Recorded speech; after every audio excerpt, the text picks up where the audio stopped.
सना की नानी मर जाती है और उसके जनाजे पर कोई भी नहीं आता। फिर हमज़ा और हमज़ा का अब्बू आते हैं उसके जनाजे पे। सना बाहर आके देखती है तो वहाँ पे हमज़ा होता है। सना कहती है कि मैं किस तरह हमज़ा से बात करूँ, किस तरह जाके उससे पूछूँ कि तुम कैसे हो, तुम्हारा हाल कैसे है, तुम्हारा हाथ ठीक हो गया कि नहीं। मैं तो बेशर्मी की वजह से कुछ पूछ भी नहीं सकती।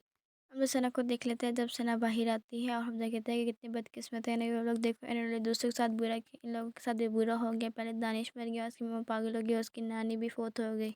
कहती है कि वो देखो पास खड़ी लेकिन मुझसे नज़र मिला के बात भी नहीं कर सकती, क्योंकि बेशर्मी की वजह से जो इन्होंने दूसरों के साथ किया है, इन्होंने मेरे साथ राने के हम सब के साथ जो किया है ना, बहुत बुरा किया है इन्होंने। अल्लाह ताला ने इन लोगों को उन चीज़ की सज़ा दी है जो इन्होंने हमारे साथ की है। सना खड़ी होकर कहती है कि अब मुझे मौका मिला है कि मुझे हमज़ा से माफ़ी मांग लेनी चाहिए जो मैंने उसके साथ किया। हमज़ा मुझे अब कुछ कह भी नहीं सकता, मुझे बदतमीज़ी भी नहीं कर सकता, मुझे उससे वहाँ से बात भी नहीं कर सकता, क्योंकि मेरे अब्बू उसके अब्बू यहीं पे बैठे हुए हैं। सना कहती है कि मुझे जाके उससे माफ़ी मांग लेनी चाहिए, मैंने जो उसके साथ किया, रानी के साथ किया और उन सब के घर वालों के साथ किया। सब वहीं पे खड़े होते हैं जहाँ पे उसकी नानी का जनाज़ा पड़ा हुआ होता है, लेकिन उसकी नानी के जनाजे में कोई नहीं आया होता। तभी सना का अब्बू कहता है कि देखो जो दूसरों के साथ बुरा करता है उसके जनाजे में कोई भी नहीं है, मैंने इतने लोगों को बुलाया लेकिन कोई भी नहीं है सिवाय आप लोगों के। हमज़ा का अब्बू सना के अब्बू से पूछता है कि क्या हुआ है, सना की नानी को किस तरह मर गई। सना का अब्बू कहता है कि बस उन्हें फालिज हो गया था और कल अचानक पता नहीं उन्हें क्या हुआ जिसकी वजह से वो मर गई।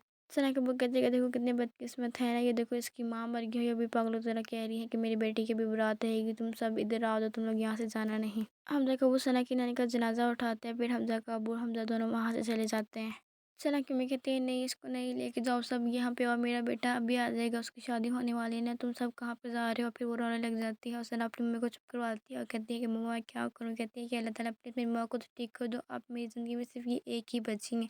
रानी के घर वही आंटी होती है जिसके साथ उसके बेटे की शादी होने वाली होती है। रानी की मम्मी कहती है कि आप अचानक यहाँ पे कैसे आ गई, आपने तो मुझे बताया नहीं, अगर आप मुझे बताती मैं थोड़ा सा आपके आने का इंतज़ाम कर लेती। वो कहती कोई ऐसी बात नहीं है, मैं तो आपसे एक बात करने आई थी।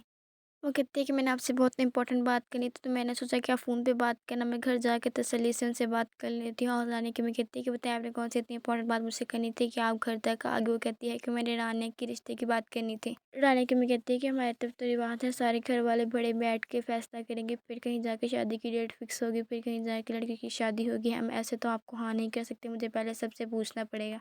वो कहती है कि आपके रिश्तेदारों में आखिर है कौन। रानी की मैं कहती है क्यों नहीं, हमज़ा है, हमज़ा की अम्मी है और हमज़ा का अब्बू है, हमारे रिश्तेदार हैं, वो हमसे बड़े हैं और हम उनको बहुत इज़्ज़त देते हैं। पहले मैं उनसे पूछूंगी फिर कहीं जाके आपको जवाब दूंगी। अचानक वहाँ से रानी आ जाती है। वो कहती है कि रानी बेटा आप आओ मेरे पास आके बैठो। वो कहती है आंटी आप कब आई, मुझे तो आपने बताया नहीं, क्या आप आने वाली हो। कहती है बस बेटा अचानक से आना पड़ गया, तुम इधर आके मेरे पास बैठो, मैं तुमसे एक बात करनी है। वो रानिया को मंगनी की रिंग पहना देती है। तभी रानी की मैं कहती है कि ये आप क्या करें।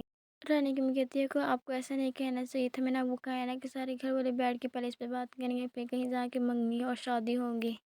वो कहती है कि ये मेरे और रानी का मामला है, इसमें आप मत आए। हम देखिए मैं घर छोड़ के जा रही होती हूँ। हम कहते हैं कि मम्मी आप क्या कर रही हैं, आप मेरी बात समझने की कोशिश करिए ना, आप क्यों घर छोड़ के जा रही हैं। हम देखिए मैं घर छोड़ के जा ही रही होती हैं कि तभी हम देखा वो आ जाता है। हम देखा वो कहता है कि आप कहाँ जा रही हैं। हमज़ा कहता है कि मम्मा घर छोड़ के जा रही हैं। तभी हमज़ा की मैं कहती है कि मैं आप लोग की बात क्यों मानूँ, क्या इस घर में कोई मेरी बात मानता है। इस घर में तो कोई भी फ़ैसला मुझसे पूछ के नहीं किया जाता, तो ये फ़ैसला मैं आप लोग से पूछ के क्यों करें कि मुझे इस घर में रहना है कि नहीं।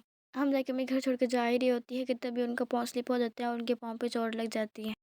रानी अपनी अम्मी के पास आती है और कहती है कि हमज़ा की अम्मी के पाँव पे चोट लगी है, हमें जाके उनसे मिलना चाहिए, उनको पूछना चाहिए कि वो किस हाल में नहीं। रानी की मैं कहती है क्या बेटा रानी वो हमसे मिलना चाहेंगे। रानी कहती है मम्मा क्यों नहीं, हम तो बस उनका हाल ही पूछने जाएंगे, हम कौन सा उससे रिश्ता मांगने जाएंगे या उनका बेटा मांगने जाएं उससे।